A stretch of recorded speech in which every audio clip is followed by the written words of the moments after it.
This video is on how to do the blood ion concentration lab, otherwise known as the Beers Law lab. At the station should be a spectrophotometer.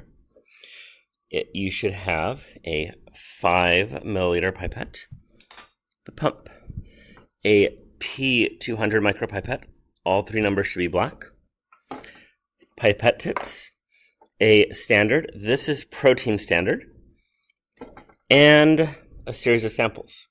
We have a water sample. We have the standard. The standard says protein standard, so I know I'm doing protein. This is a known concentration of protein. If you actually look at the lab handout, it says the protein is at a concentration of 6 grams per deciliter. And then 2 unknown samples. We are going to be using our known protein standard, which is 6 grams per deciliter, to find our 2 unknown samples at this station. Other stations will look at calcium, glucose, protein, LDL, or triglycerides. So basically, each group is given one thing to look at in the blood, and then we share all the results at the end. From the back, you will need to acquire 5 cuvettes. The way the spectrophotometers work is they shoot a light sample through a liquid, in this case in the cuvettes, and it detects how much light can pass through, which is called transmittance, or is absorbed, which is called absorbance. This should always be closed unless you're putting a sample in or taking it out. The light is going this direction, and the sample cuvette goes in like that. When handling the cuvettes, notice I am handling it at the top. Never handle it in the middle because that puts fingerprints. There's a series of buttons here. Never touch these buttons. This lets you change the frequency of light that is being shot through. So in this lab, we are doing the protein standard. I look over here, and protein's wavelength is 550. So when you get to the lab, you should set that for 550. Whatever group was last here did not use the right wavelength, or it was set for something else. So it is now set for 550. Always check to make sure it is set right. Now this button right here changes from absorbance to transmittance. We're doing absorbance in this lab. That's the A right there. So if I hit the T button, that is the percent transmittance. And look, 102% of the light is being transferred because I don't have a cuvette right now. I hit it again and is back to absorbance. Now, the P200s, it reads 200 microliters. So there are 3 numbers, the hundreds place, the tens place, and the ones place. So this one reads 044. So that is going to dispense 44 microliters. We want it to dispense 30 microliters. So like the P20s, you turn this dial until it is 030. So I'm turning the dial, and it is now out of focus, but 030. That is 30 microliters. This is a 5 milliliter pipette. The problem with the 5 milliliter pipette is it actually holds more than 5 milliliters. There is dead space on it. So if I look at this 5 milliliter pipette, the space from there to there is dead space. I do not know how much space there is. So if I wanted 1 milliliter, I actually go from here all the way up to the 4, which is right there, and then dispense from the 4 to the 5, leaving that fluid in the tip. If I wanted 2 milliliters, I go from here to the 3 milliliter, and then dispense from 3 milliliters down to 5, leaving that little bit of sample. We are going to be dispensing 3 milliliters, so I fill it all the way up to the 2, because that's 1, 2, 3 milliliters, then I dispense it only to there. One group always runs out of their standard. That's because they're dispensing that last bit.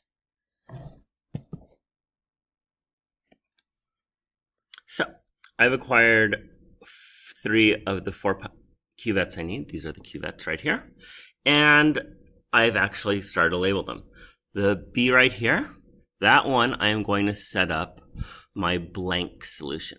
The S is the one I'm going to put the standard in. U1 is my first unknown solution. U2 would be my second unknown solution.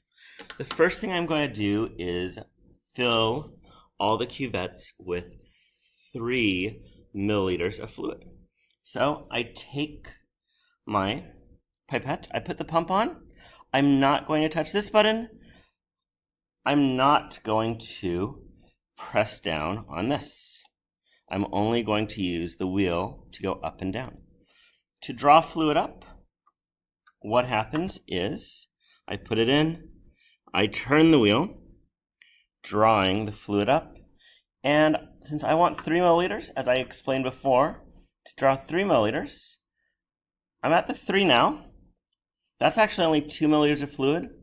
I actually go all the way up to the 2, and very carefully with the wheel,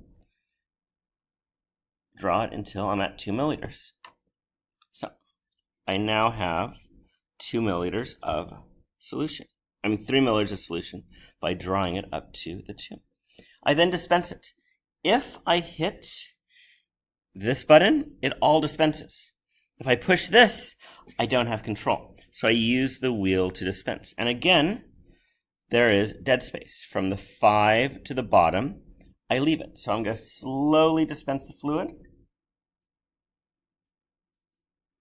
until I'm at the 5.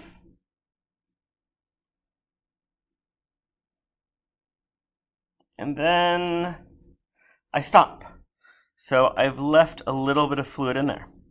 I then am going to draw 3 more milliliters. Again, to draw 3 milliliters, you go from the 5 to the 4 is 1, 4 to the 3 is 2, 3 to the 2 is the 3rd milliliter.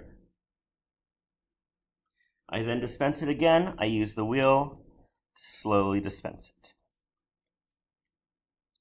And I am going to stop at the 5. Again, I have that dead space. You can put, since we haven't cross-contaminated, you can put the remainder back into the standard when you're done, because another section is usually using this. You are then going to draw the samples. We are using the P200, which we already set to 30 microliters, and we put on a tip the same way as the P20s. We push down and the tip's on there.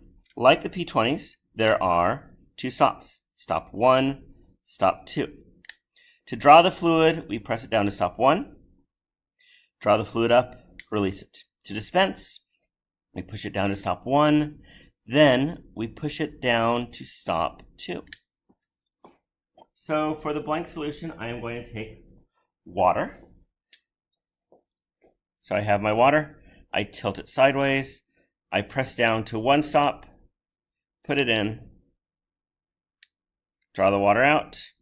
I then close this. The samples have very little fluid in them. Pick up my blank sample, and I am going to tilt it at an angle and push it down 1 stop. Then I push it down a 2nd stop to get that little bit of fluid out. And then I pull it out, then release the button, otherwise it pulls liquid out. I then shoot out the tip because it got contaminated. I'm then going to get a 2nd tip. I am going to take my first unknown sample, my standard sample. See, there's very little fluid in there, so you have to be careful with these. Tilt it sideways, put the tip in, or push it down to 1 stop, put the tip in, should be at an angle, draw it up, close the sample. This is my standard. And pick up this, tilt it sideways, push it, tilt it sideways, push it down 1 stop and 2 stop. And I'm actually touching the glass here, or the cuvette here, to make sure that the liquid gets dispensed. It creates surface tension and helps draw the flute out, and then I pull it out, then release the button. I already did that with unknown 1. I do that with unknown 2. I then am going to put parafilm on the tops. You can actually mix it without any parafilm also. It's not toxic, but I like parafilm.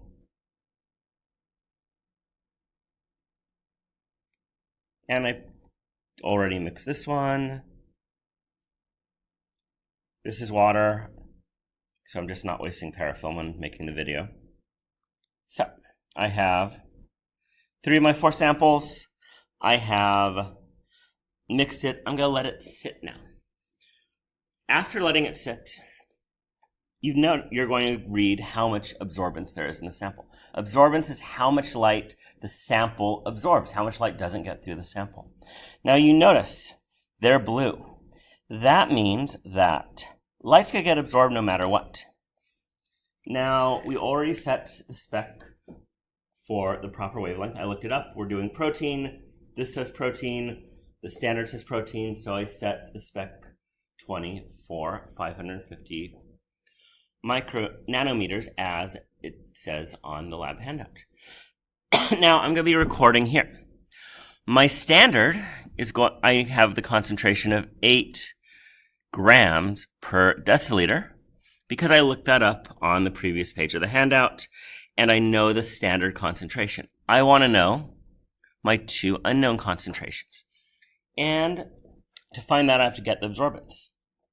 So what I am going to do is I have to put the blank in. I have to put the 0 absorbance in. And the reason I have to do this is it's blue. So it's going to absorb light no matter what. So I come over here. I open this up. I put my standard in. All right, I put my blank in. And look, the blank actually absorbed some light. So I have to hit this button, the 0, or absorbance 100 transmittance.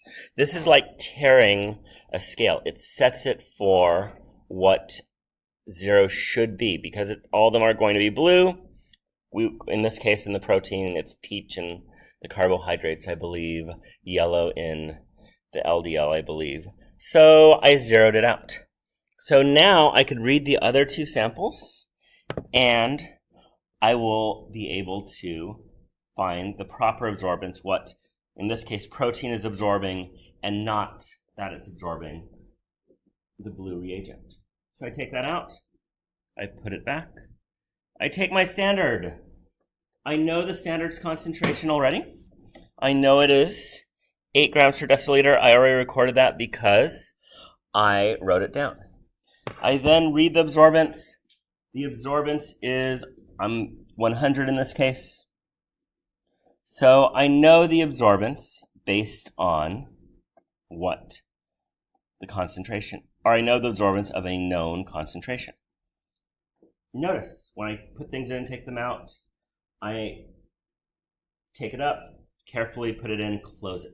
Always keep this close. So now I'm going to do unknown 1. So I'm going to take my standard out. Not to knock it over. I am then going to put unknown 1 in, and I get 150 as my absorbance. So I recorded those numbers there. And then let's say I got 200 for this absorbance. And I'm just writing numbers in as examples. So I've done 3 readings. I did a known sample. I know the concentration of it because it's on the previous page of the handout. I have fake sample 1 and fake sample 2. Your teacher will show you how to calculate these using Bayes' law. Thank you very much. Have a good day.